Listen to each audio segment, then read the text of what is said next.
Today I'm fitting a Soundpost patch in the back of a fine old English cello. I've got it quite a ways along the way. I've got the hole cut out here for it. We go clear down till that's just a little bit under a millimeter thick at the deepest point here. I do have a large dental compound cast underneath there, and as you can see, I'm actually propping this up with just some makeshift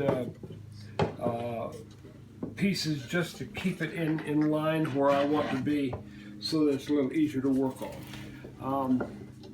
I've got it propped there for that. Now, what I've done is I've matched up the grain. As you can see, I've matched up the grain pretty good with my piece I'm going to put in there, and I've started to cut quite a bit. Gotten it pretty near to fitting already. We're chalking the inside of this with just some standard sidewalk chalk, and as you can see, it fits pretty well. I've done all of my cutting so far, or almost all of my cutting so far, with a Fordham flexible shaft tool. This is a very rough bit, but it cuts very nicely for transferring chalk.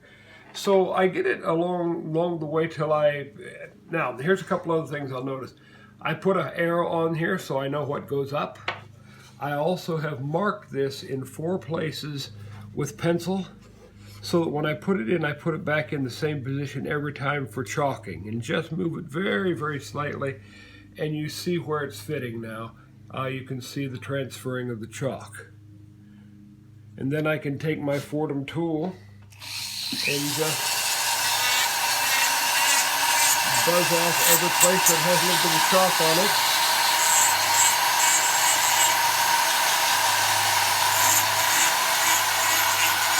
This is quite a bit quicker.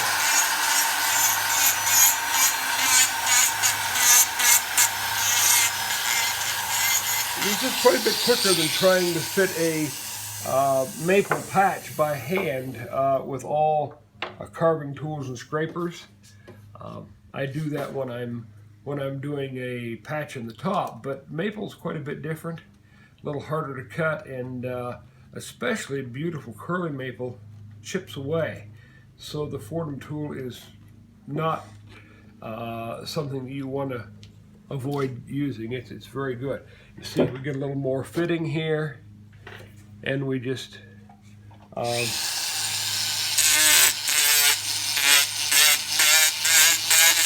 that off.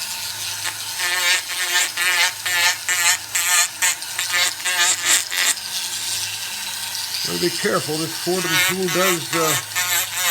does take flesh as well as wood if you get it in the wrong place.